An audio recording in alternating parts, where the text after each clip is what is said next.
Chapter 2. Try Your Luck with Professor Challenger. I always liked McArdle, the crabbed, old, round-backed, red-headed news editor, and I rather hoped that he liked me. Of course, Beaumont was a real boss, but he lived in the rarefied atmosphere of some Olympian height from which he could distinguish nothing smaller than an international crisis or a split in the cabinet. Sometimes we saw him passing in the lonely majesty of his inner sanctum, with his eyes staring vaguely and his mind hovering over the Balkans or the Persian Gulf. He was above and beyond us. But McArdle was his first lieutenant, and it was he that we knew. The old man nodded as I entered the room, and he pushed his spectacles far up on his bald forehead. "Well, Mr. Malone, from all I hear, you seem to be doing very well," said he in his kindly Scottish accent. I thanked him. The colliery explosion was excellent. So was the Southwark fire. You have the true descriptive touch. What did you want to see me about? To ask a favor. He looked alarmed, and his eyes shunned mine. Tut, tut, what is it? You think, sir, that you could possibly send me on some mission for the paper. I would do my best to put it through and get you some good copy. What sort of mission had you in mind, Mr. Malone? Well, sir, anything that had adventure and danger in it. I really would do my very best. The more difficult it was, the better it would suit me. You seem very anxious to lose your life. To justify my life, sir. Dear me, Mr. Malone, this is very, very exalted. I'm afraid the day for this sort of thing is rather past. The expense of this special mission, business hardly justifies the result. And of course, in any case, it would only be an experienced man with a name that would command public confidence who would get such an order. The big blank spaces in the map are being filled in, and there's no room for romance anywhere. Wait a bit, though, he added, with a sudden smile upon his face. Talking of the blank spaces of the map gives me an idea. What about exposing a fraud, a modern Munchausen, and making him ridiculous? You could show him up as the liar that he is. A man. It would be fine. How does it appeal to you? Anything, anywhere. I care nothing. McArdle was plunged in thought for some minutes.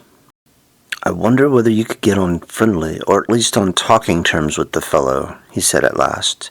You seem to have a sort of genius for establishing relations with people's sympathy. Suppose, or animal magnetism, or youth vitality, or something. I am conscious of it myself. You are very good, sir. So why should you not try your luck with Professor Challenger of Enmore Park? I dare say I looked a little startled. Challenger, I cried. Professor Challenger, the famous zoologist? Wasn't he the man who broke the skull of Blundell of the Telegraph? The news editor smiled grimly. Do you mind? Didn't you say it was adventure you were after? It is all the way of business, sir, I answered.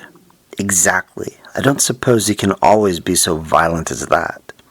I'm thinking that Blundell got him at the wrong moment, maybe, or in the wrong fashion. You may have better luck, or more tact in handling him.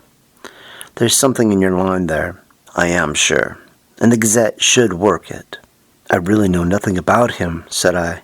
I only remember his name in connection with the police court proceedings for striking Blundell. I have a few notes for your guidance, Mr. Malone. I've had my eye on the professor for some little time. He took a paper from a drawer. Here's a summary of his record. I give it to you briefly. Challenger, George Edward, born Largs, N.B., 1863. Education, Largs Academy, Edinburgh University, British Museum Assistant, 1892. Assistant Keeper of Comparative Anthropology Department, 1893. Resigned after acrimonious correspondence same year. Winner of Crayston Medal for Zoological Research. foreign member of, well, quite a lot of things. About 2 inches of small type. Associate Belgia, American Academy of Sciences, La Plata, etc., etc. Ex-President, Paleontology Society, Section H, British Association, and so on and so on. Publications. Some observations upon a series of Kalmuck skulls. Outlines of vertebrate evolution. And numerous papers including the underlying fallacy of Weissmannism, which caused heated discussion at the Zoological Congress of Vienna. Recreations, walking, alpine climbing, address, Enmore Park, Kensington, W. There, take it with you. I've nothing more for you tonight. I pocketed the slip of paper. One moment, sir, I said as I realized that it was a pink, bald head, and not a red face, which was fronting me. I am not very clear yet why I am to interview this gentleman. What has he done? The face flashed back again. Went to South America on a solitary expedition 2 years ago. Came back last year. Had undoubtedly been to South America, but refused to say exactly where. Began to tell his adventures in a vague way, but somebody started to pick holes, and he just shut up like an oyster. Something wonderful happened, or the man's a champion liar, which is the more probable supposition. Had some damaged photographs said to be fakes. Got so touchy that he assaults anyone who asks questions, and heaves reporters down the stairs. In my opinion, he's just a homicidal megalomaniac with a turn for science. That's your man, Mr. Malone. Now off you run, and see what you can make of him. You're big enough to look after yourself. Anyway, you are all safe.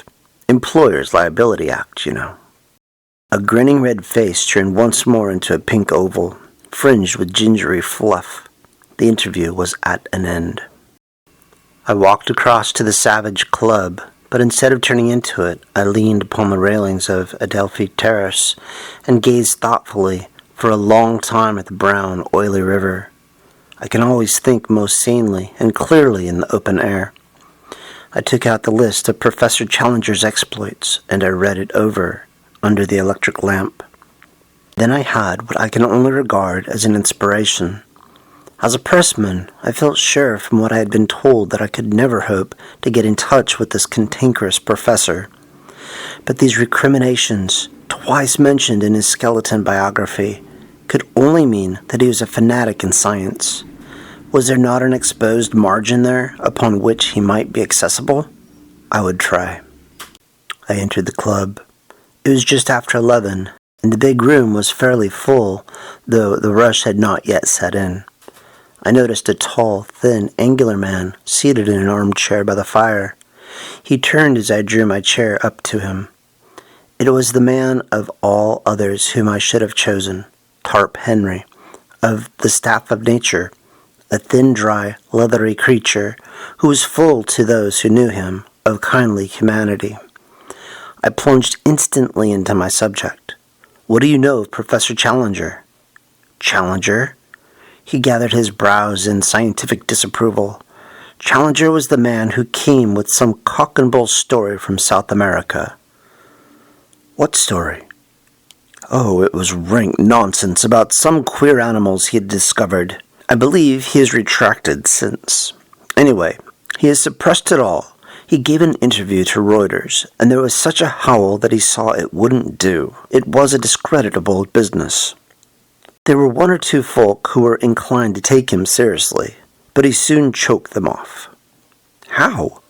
Well, by his insufferable rudeness and impossible behavior. There was poor old Wadley of the Zoological Institute.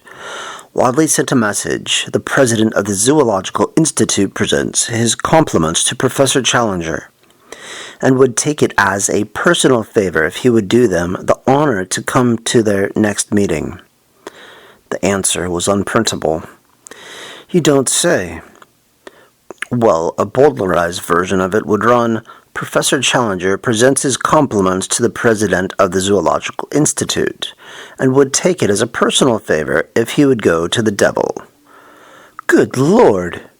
Yes, I expect that's what old Wadley said. I remember his wail at the meeting, which began, "In 50 years' experience of scientific intercourse." It quite broke the old man up. Anything more about Challenger? Well, I'm a bacteriologist, you know. I live in a 900 diameter microscope. I can hardly claim to take serious notice of anything that I can see with my naked eye. I'm a frontiersman from the extreme edge of the knowable, and I feel quite out of place when I leave my study and come into touch with all you great, rough, hulking creatures. I'm too detached to talk scandal, and yet, at scientific conversations, I have heard something of Challenger, for he is one of those men whom nobody can ignore. He's as clever as they make 'em, a full-charged battery of force and vitality, but a quarrelsome, ill-contentioned faddist, and unscrupulous at that. He had gone the length of faking some photographs over the South American business. You say he's a faddist. What is his particular fad? He has 1,000, but the latest is something about Weissman and evolution. He had a fearful row about it in Vienna, I believe. Can you tell me the point? Not at the moment, but a translation of the proceedings exists. We have it filed at the office. Would you care to come? It's just what I want. I have to interview the fellow, and I need some lead up to him. It's really awfully good of you to give me a lift. I'll go with you now, if it's not too late. Half an hour later, I was seated in the newspaper office with a huge tome in front of me, which had been opened at the article, Weissman versus Darwin, with the subheading, Spirited Protest at Vienna. Lively proceedings. My scientific education having been somewhat neglected, I was unable to follow the whole argument, but it was evident that the English professor had handled his subject in a very aggressive fashion, and had thoroughly annoyed his contentious colleagues. Protest, uproar, and general appeal to the chairman were three of the first brackets which caught my eye. Most of the matter might have been written in Chinese for any definite meaning that it conveyed to my brain.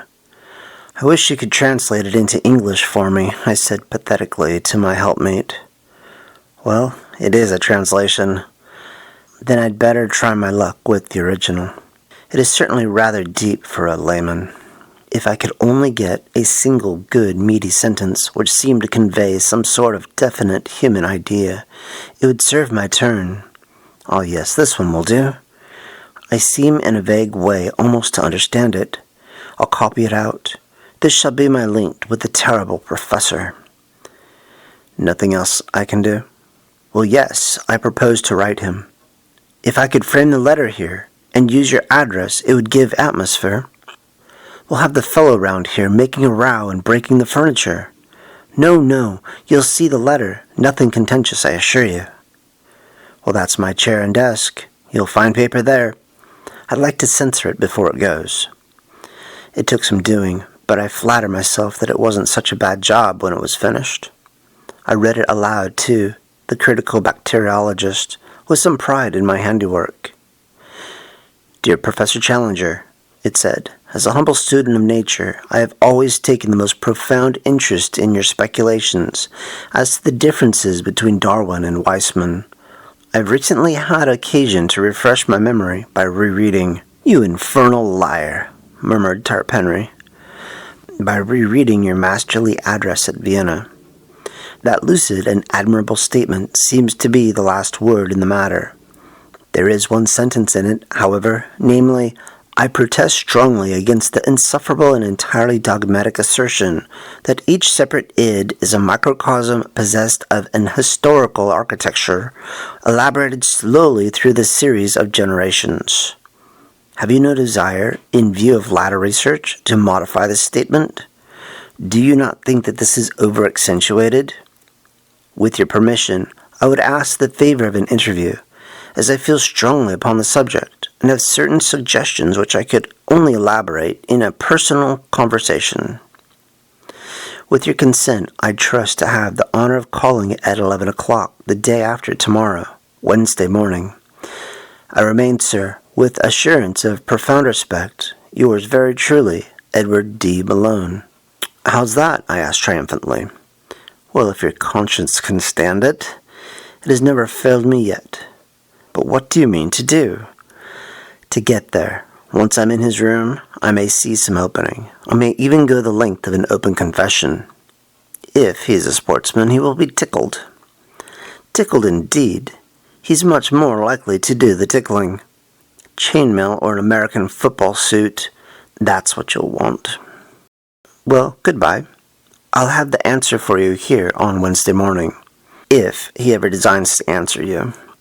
He is a violent, dangerous, cantankerous character, hated by everyone who comes across him, and the butt of the students. So as far as they dare take a liberty with him, perhaps it would be best for you if you never heard from the fellow at all.